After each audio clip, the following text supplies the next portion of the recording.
I found this mystery egg in my yard, behind my chicken coop, and its appearance shocked us all. It was by itself on the ground, but this was no chicken egg. Hello, my precious beast. Rest well. I needed to have it identified, because if it was what I thought it was, I had some pretty epic plans.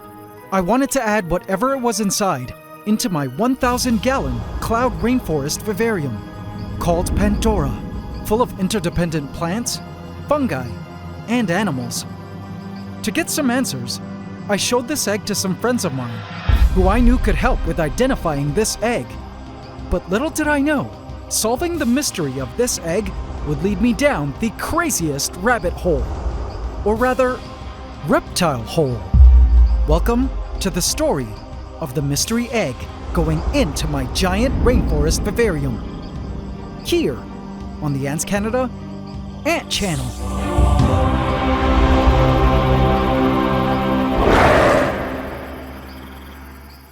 Please subscribe to my channel and hit the bell icon. Welcome to the AC fam. Enjoy. I stared into the container at the strange over 3-inch long egg, wondering what on earth could possibly be laying inside. It was definitely not a bird, as it had a soft, leathery shell.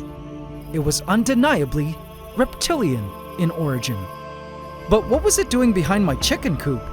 Was it even fertilized? Was it still even alive? I had so many questions about it. It could possibly make an incredible addition to our rainforest. But guys, the feedback I got from my expert friends was surprising. But first, what do you guys think it is? Before I tell you what I think and hope this egg is, let's go over some of the clues.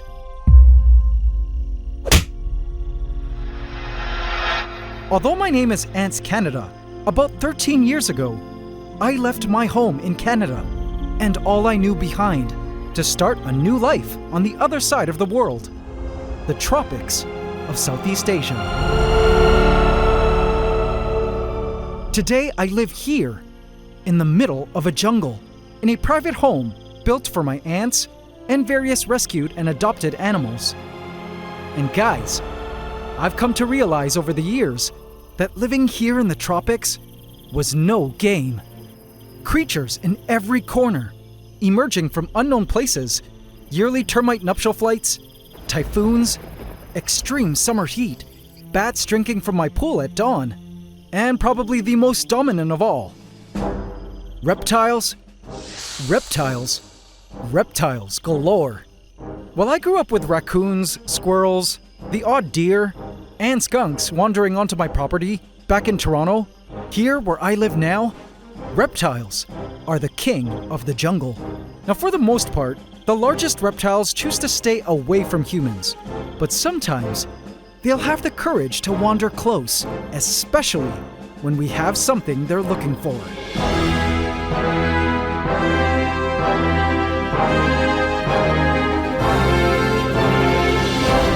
So since moving out here, I've been obsessed with permaculture, a type of sustainable approach to living and farming, using principles of a healthy ecosystem. And one of my coolest projects has been building what's called a food forest, where I've taken full advantage of the dense tropical forest in my yard to grow various fruits and vegetables in and near it.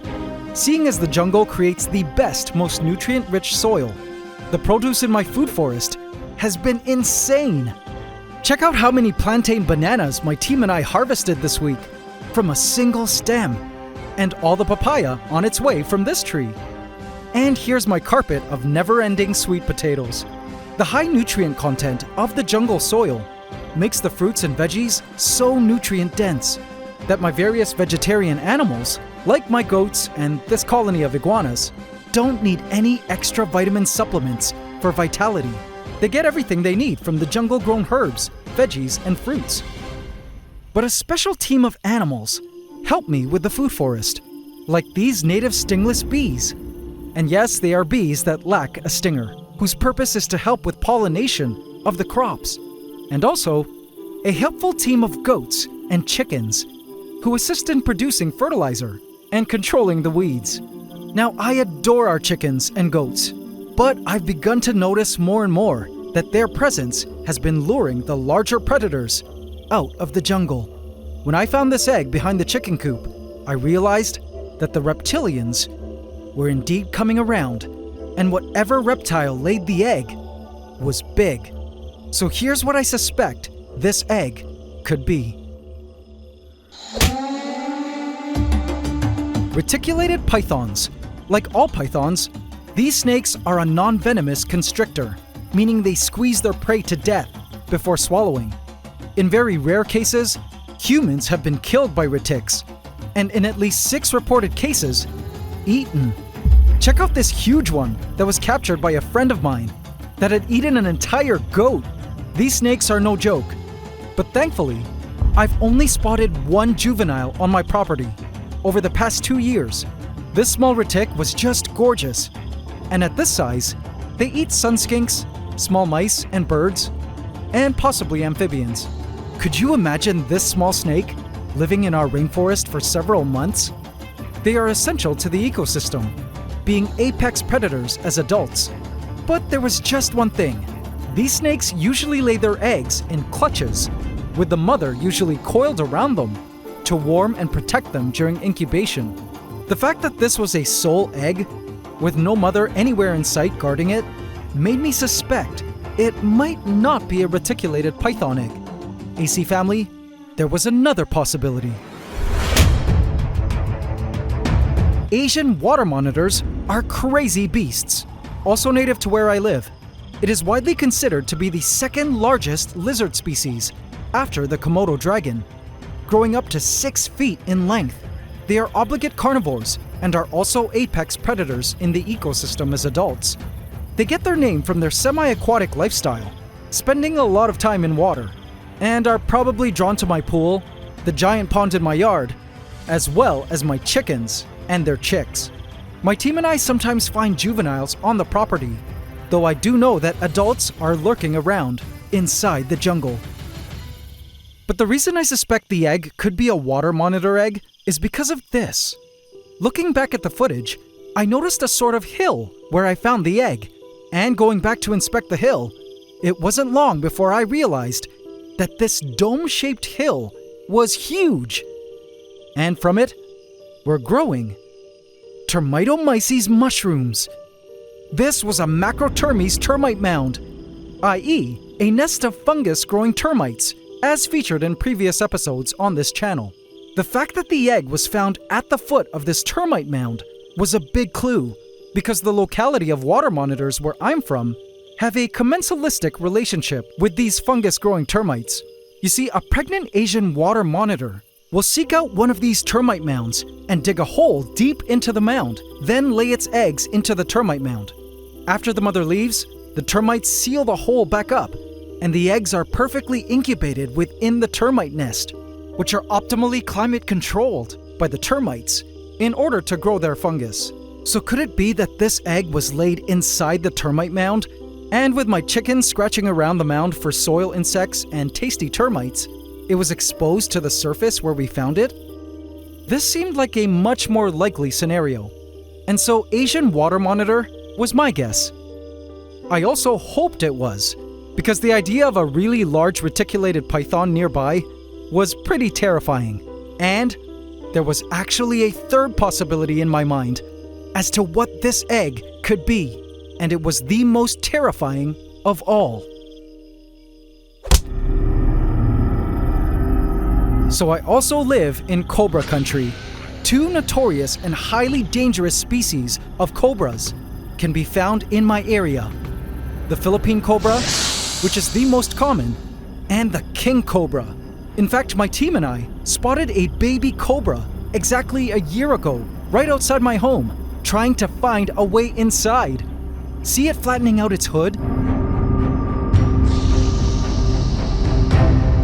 Now this was a highly dangerous creature, even at this size. I believe this specimen to be a Philippine cobra, considered one of the deadliest snakes in the world. A bite from these snakes has killed as many as 300 people per year in the country. mostly farmers from remote areas, with a difficulty in receiving immediate medical attention.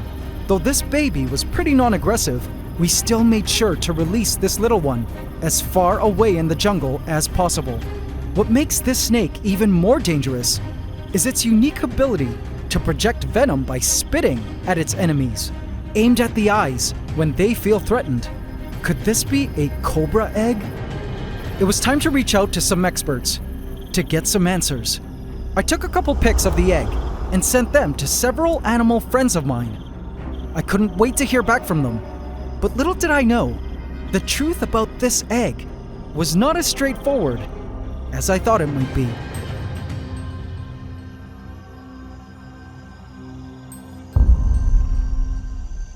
Later that night, I visited Pandora. It was quiet and still in our rainforest. Geckos were hanging out in the shadows, emerging for the hunt. A carpenter ant was foraging the asparagus ferns. Watching the ants meticulously licking the leaves of nutritious honeydew produced by the colonies of mealybugs was now such a common sight in our rainforest. The roaches also came out to play. A tiny frog had come out of hiding to greet the night air and begin searching for ants, termites, and baby crickets to eat. Godzilla, our resident juvenile caiman, lay in ambush in the Blackwater Pond, waiting for creatures to come close to the water's edge or fall in. He was so much bigger now than when he first moved in earlier this year. It was a bit sad to know, as per the rules of this project, that his time in Pandora might be coming to an end if we decided to add in a new apex predator. But he would be moving to an even cooler and larger space after this. But no hints as to where, and you'll just have to follow the series to see. But it was then that I began to meditate on the direction of our ever-changing rainforest within glass. I began to wonder how things would change with a new apex predator in here. If the egg hatched, and it turned out to be some incredible snake, I would need to add in some mammals at some point. Perhaps arboreal African dormice to live in the trees in Orcadia, the canopy vivarium attached on the floor above. Or if a baby water monitor were to hatch from the egg, how it would pretty much eat everything it could find. Prey insects, snip, geckos, frogs, etc. Not gonna even go there if a cobra hatches from the egg. But as cool as predation and predators are to watch in an ecosystem, I've been very careful as to what predators to add into our rainforest, because adding the wrong one could completely throw off the balance. For instance, if they prey on too many creatures quicker than they're able to reproduce. Also, it's been quite a struggle, ethically speaking, having to choose what creatures inevitably get to fall under the prey category. This project has been a constant tiptoe around the ethics of the animals involved. I do have other predators that I have been thinking of one day introducing to our rainforest, but I'm taking my time with deciding to assess ideal timing for their introduction and the impact they could have on the forest ecosystem. Cycling through carefully selected predators has so far proven to be the best way to learn about ecosystem dynamics and how ecosystems change with every new predator entering the forest space. It's amazing that so many predators exist where I live, and was a good sign that the jungle outside my home was prospering.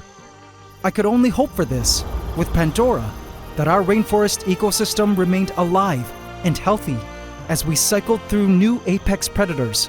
I couldn't wait to hear from the experts as to what was developing inside this egg.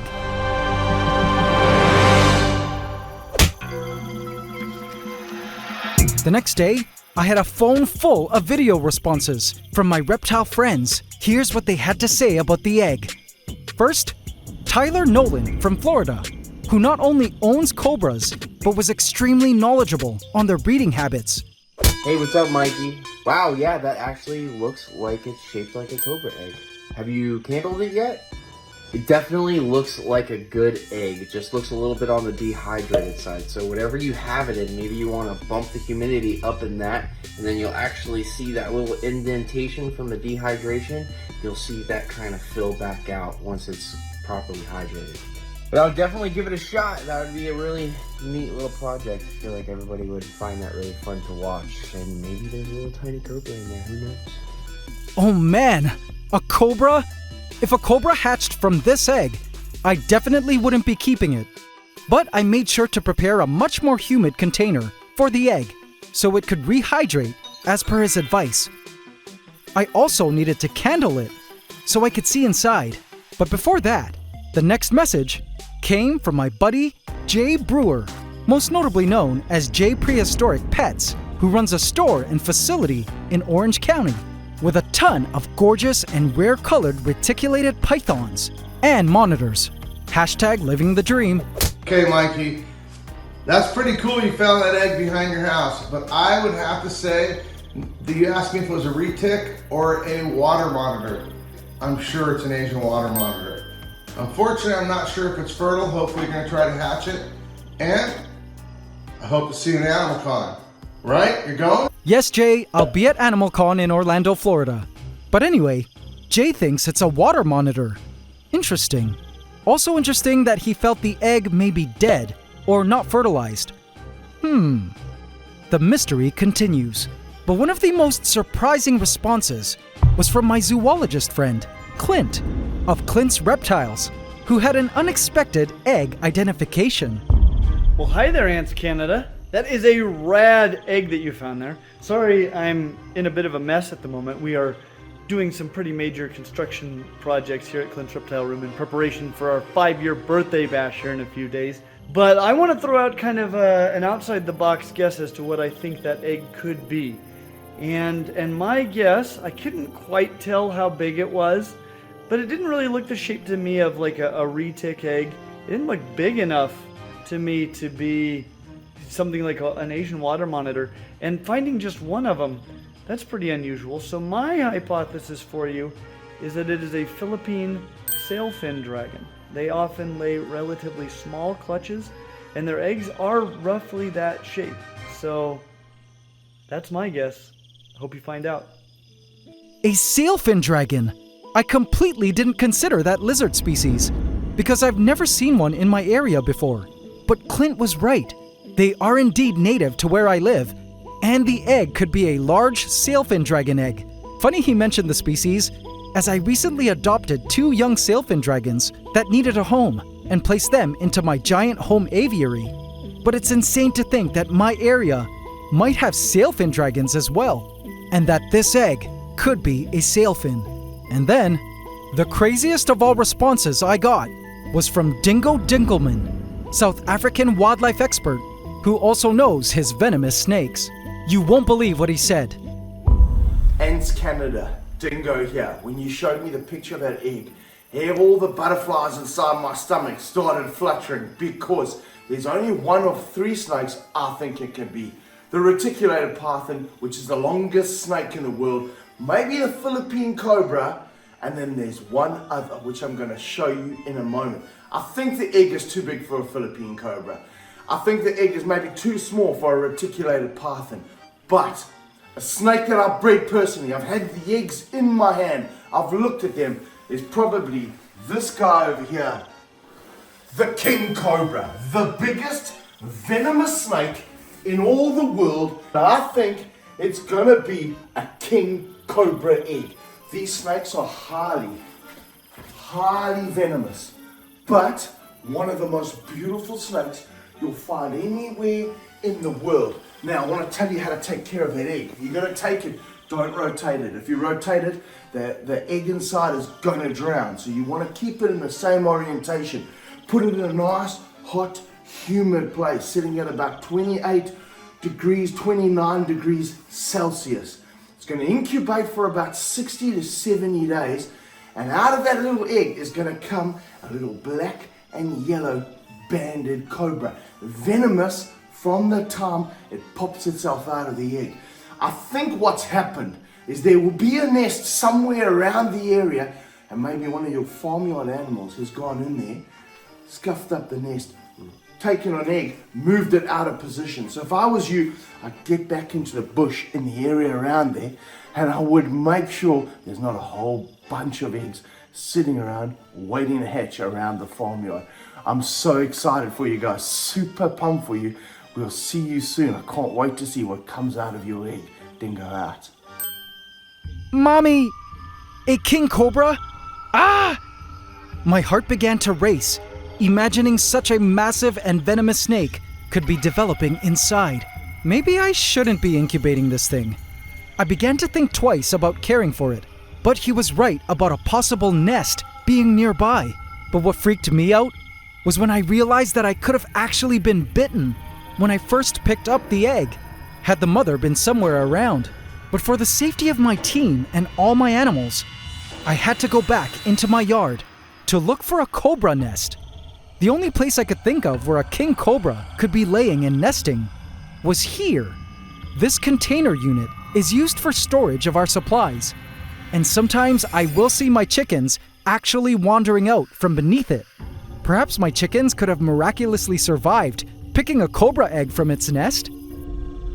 Trying to control my nervousness with my mobile stuck onto a long selfie stick, I filmed underneath the container unit, not looking with my eyes, just in case there was a cobra under there. I filmed blindly into the darkness, and this is what I saw. A few pieces of trash, millipedes, leaf litter and soil. I didn't see any pile of leaves or debris, which a pregnant cobra would create for a nest.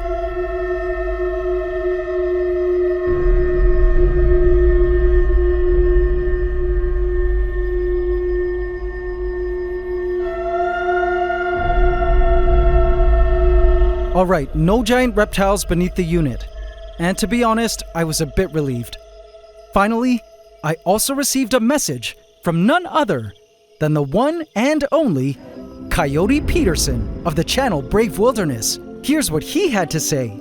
Hey, Mikey, what's going on? It's Coyote Peterson from Brave Wilderness. Thanks for sending over those pictures of the mystery egg. I'm not an egg expert by any means whatsoever, even though I did have eggs for breakfast, velociraptor eggs to be specific. I sent the picture to a couple of herpetology experts that I know, and they said likely a snake egg. And I know you were thinking it could be a reticulated python or a cobra, both species that are in your area. So I'm gonna probably go with snake on this one. Now, they did also call out that it is dehydrated looking, which means that it is unlikely alive at this point. So based on how long it's been out from under the ground or what sort of heat or cold it's had, it's unlikely that something's gonna come out of it. So maybe you need to make a reptile egg omelet? I don't know. Actually, I'd probably skip that idea. I'm sure it's pretty rancid at this point. But thanks for sending over the eggs. Happy to participate. Keep up all the good work with AntsCanada. Love the channel. Stay wild. Oh man, so a snake egg that was likely dead. Noted on that, Coyote. So the guesses were a bit all across the board, from snakes to lizards, dead and unfertilized, to still viable and just needing hydration. Well, it was time to have a look inside the egg using light. Tyler mentioned candling, and I do it for my chicken eggs that I raise in the incubator. It's basically just shining a light through the egg to see if you can find arteries or any signs of a fetus. This is what a fertilized chicken egg looks like as a fetus is developing. See the arteries? This is what candling a chicken egg that is close to hatching looks like. It's basically an opaque dark mass. I imagine in reptile eggs, I should be looking for the same thing. I picked up the egg from the container and held my light up to the shell. Okay. As I checked around the egg, I struggled to find any arteries or a clear mass. I mean, this line could be an artery, right? So what do you guys think? Despite there not being any obvious venation or fetus inside this egg, it's also quite possible this egg was very recently laid, so an obvious fetus hadn't developed yet. Or it might actually be infertile. What do you guys think? It was sad to think that the egg may not be a good one, But perhaps it could also explain why whatever animal it came from simply extruded it and just left it there, and not laid it in any sort of nest. Over the next few days, I incubated it in the container, and it sadly did not lose the indentation. The shell also looked like it was kind of starting to possibly rot, so I came to the conclusion that the egg indeed was dead or unfertilized and was not a good egg. Instead of throwing it away, I decided that the nutrients would be great for the soil of our rainforest, and I was certain a ton of soil creatures would acquire great nutritional value from the decomposing egg. I approached Pandora.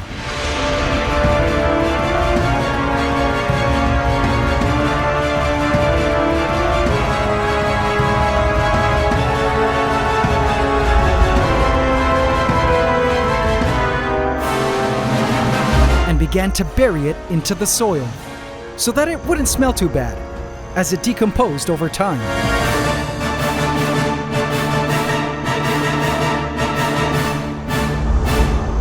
Hey, what could go wrong, right?